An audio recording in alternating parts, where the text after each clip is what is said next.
Nay, penging pera? Yan, nakamagaling sa paghingi. Wala akong pera. Damot naman. Bibigyan mo din ako ng pera, Nay. Tao po. Anak, may tao ata dun sa labas. Tingnan nyo nga. Yun, Nay, nag-aaral ako, oh. Nay, kausap ko jowa ko, oh. Ay, sorry, babe. Ginugulo kasi ako ni mama, eh. Nay, nagtitiktok ako, oh. Ano ba yan? Ang tatamad nyo? Asan na ba si Kyle? Baka may pera po kayo dyan. Pangkain lang po. Hawa ka naman. O ito, 10 pesos. Salamat po. At dahil dyan, may 100 pesos ka. Salamat. Vlog ba yan? Opo, mag-hi po kayo. Binibigyan po namin yung mga taong tumutulong sa amin. Talaga?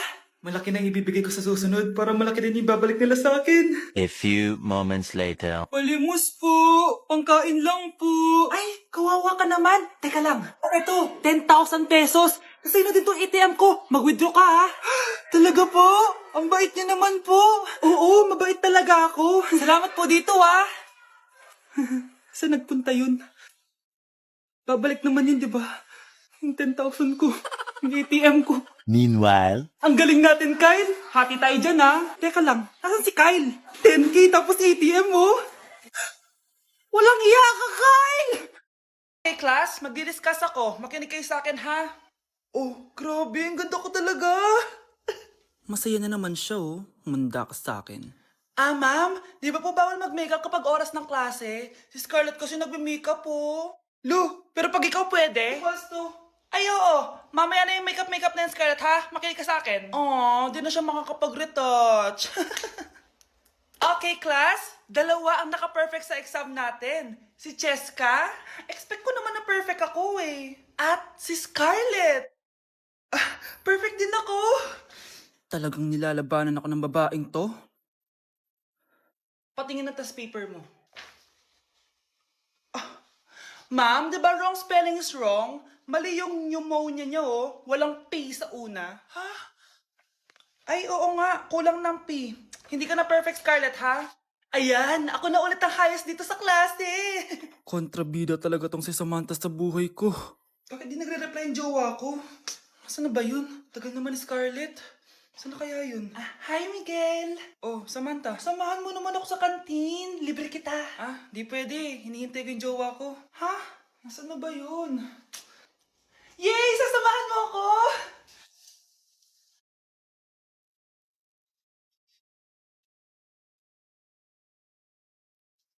Ha? Wala naman ako sinabi! Scarlett? Mainis ka lang. Dapat lang sa'yo. Lahat na lang kinukuha sa akin ni Samantha. Ibubunyag ko na yung sikreto ng pamilya niyo. Hi, classmates! Namiss niyo ba ako? Oh, anong meron? Mag-review ka na rin, be. May long quiz daw. Excuse me? Hindi ko kailangan mag-review. Stock knowledge lang. Wow, stock knowledge. Spell mo nga. Watch and learn. Okay, class! Ready na ba kayo sa long quiz? Sana madali lang. Bago tayo magsimula sa exam, isa lang ang rule ko. Bawal mangopya. Are we clear? Opo, yes, ma'am. Po. Okay. Okay, let's start. Get one whole sheet of paper. Ma'am, one whole po ba? Minus 10 ka na agad. Okay, class. Time's up. Pass your papers. Sana pumasa ako. Nakakalito yung bandang huli. Ano kayo magiging score ko nito? Ikaw, Scarlett. Ako? Feel ko nga bagsak ako, eh. Okay, class. Mag-a-announce na ako ng scores, okay? Hello, yun na. Cheska, 12/20. Munti ka lang bumagsak. Miguel, 14/20. Pwede na. At Scarlett, perfect! Wow, paano nagawa ni Scarlett yun? Grabe namang stock knowledge siya. Ma'am, may kodigo siya sa kuko niyo. Ha? Totoo ba? Scarlett, patingin ang kuko mo. Kaya pala perfect ka? Dapat bagsak na yan eh. Ang daya. Aba, bakit ako babagsak? Ang number 1 rule lang naman ni ma'am ay bawal mangopya. May sinabi ba siyang bawal maglagay ng sagot sa kuko? Meron ba? Ba't parang kasalanan ko? May point si Scarlett. Pointless. Next time, kilalanin yung mga binabangga nyo, ha? Anak, pupunta dito yung mayaman mong tita. Bibigyan niya ako ng pera, Nay. Oo, anak, kaya maganda ka na, ha? Sige po, Nay. Yes, magkakapera na ako. A few moments later. Hi, Mare. Uy, Mare, pasok ka. Hello po, tita. Ang laki na ng anak mo, Mare. Wow, tita, ang ganda mo at ang sexy mo pa. Talaga? At dahil dyan, may 5,000 pesos ka. Thank you po, tita. Oo nga, Mare. Ang ganda ng damit mo. pera? Oh. Ang ganda din ng buhok mo, Mare. Ito pa. Ang bango-bango mo din, Mare. Ito pa. Ang pogi naman ng anak mo, Mare. Siyempre, mana sa akin. At bibigyan ko ng 1 million pesos at house and lot kung sino man ang mapapangasawa ng anak ko. Talaga ba, Mare? Anak, halika nga dito. Narinig mo ba yan, anak? Tsuhain mo ng anak niya. Magkasabi ka naman dito. Sige po, Nay. Ang gwapo mo naman. Pwede ba kitang tsuhain? Ayoko! Tingnan mo nga itsura mo. Ang pangit mo. Nay, nandito po yung boyfriend ko. Sige, anak, papasukin mo. Sige po, Nay. Babe, balik ka na. Hello po, tita. Eto ba yung driver niya, anak? Boyfriend ko yan. Anong driver, Nay? Boyfriend mo to? Halika nga dito, anak. Ano ba yan, anak? Magbo-boyfriend ka na nga lang. Pangit pa. Nay, ano ka ba? Mayaman yan. Siguraduhin mo lang, ha? Ikaw pala yung boyfriend ng anak ko? Opo, tita. Malaki ba bahay mo? Wala po akong malaking bahay. Ganun ba? Ayaw kita sa anak ko. Nay, ano ba? Kasi sa mansion po ako nakatira. May kotse ka ba? Syempre po. Baka yung mura lang yan, ha? Lamborghini lang po. Sabi ko sa inyo, Nay, mayaman yan eh. Meron po akong regalo sa inyo, tita. 1 milyon po para sa inyo. 1 milyon? Anak, ano bang hinihintay mo? Magpakasal na kayo. Sige, Nay. Gusto ko next week may apo na ako, ha? Anak? Yes po, Nay. Pupunta dito si Mayor. Talaga, Nay? Oo, anak. Kaya ikaw behave ka, ha? Huwag kang magsasalita, ha? Sige po, Nay. Sana bigyan niya tayo ng pera, pati bahay at lupa. Few moments later. Magandang hapon po. Hello po, Mayor. Pumunta ako dito para sabihin na bibigyan ko kayo ng pera at tsaka bahay at lupa. Wow naman, Mayor! Basta ako ang iboboto nyo sa susunod na eleksyon. Opo, Mayor. Kayo po yung boboto namin. Tanungin natin anak mo. Ako ba ang boboto mo? Ayaw naman ata ng anak mo eh. Anak!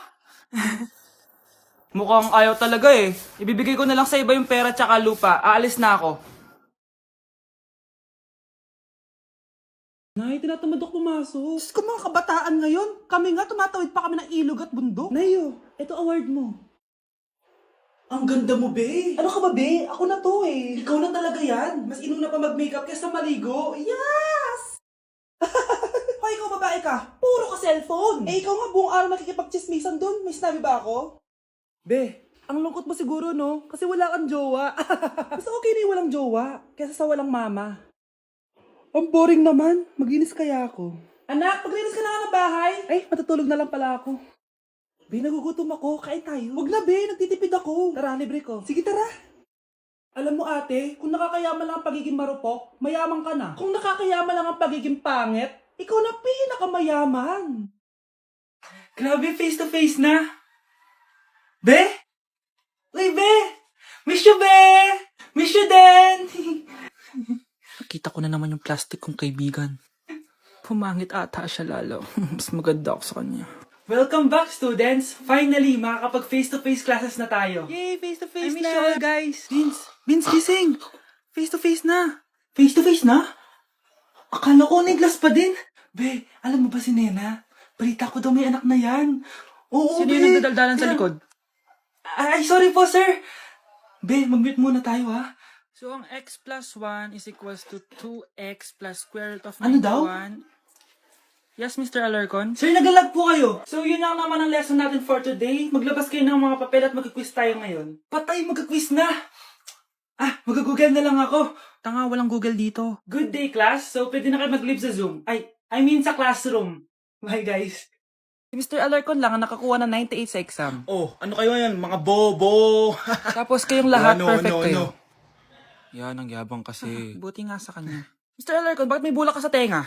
Kasi naman, ma'am, palagi niyo sinasabi sa akin na papasok dito tapos lalabas doon. Kaya hinarangan ko na. 'Di ba? Aminin niyo, ma'am, talino ko doon. Class, lagi niyong tatandaan na hindi pinaparusahan ng taong wala namang ginagawa. So, ma'am, di niyo po ako paparusahan? Bakit, Mr. Alarcon? Kasi di ko po ginawa yung assignment eh. Psst, tali natin yung bag niya. Bilis! A few moments later. Yes! Sino nagtal ng bag ko? Tubuan sana ng bake sa mukha yun. Ako na po, ma'am. Kuya, galingan mo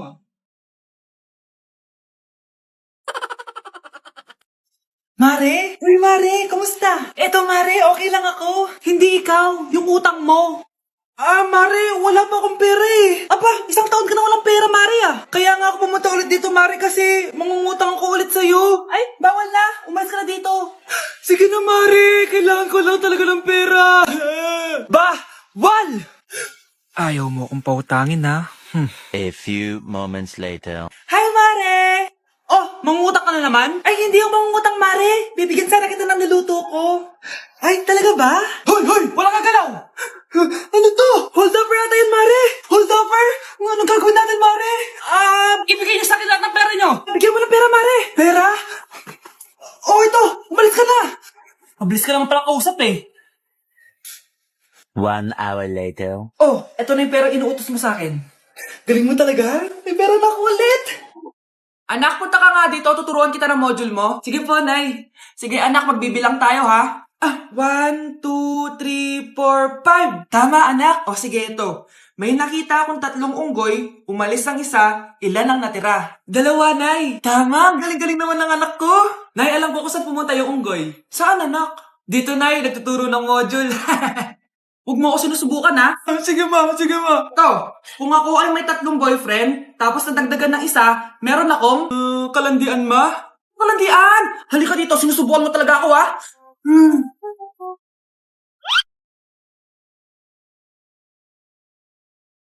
Anak! Yes po, Nay. Tignan mo nga yung CR natin, parang may multo. Multo, Nay? Basic. May multo dito, Nay? Multo. Yun na yun? Hindi ka natakot? Hindi. Pangit mo. May kumakatok. Oh, takot na takot ah. May multo kasi. Ha? Saan? Eh, di ikaw. Di ba ginose mo ako? Sino yan? Walang iya ka. Inagawan mo pa ako ng trabaho.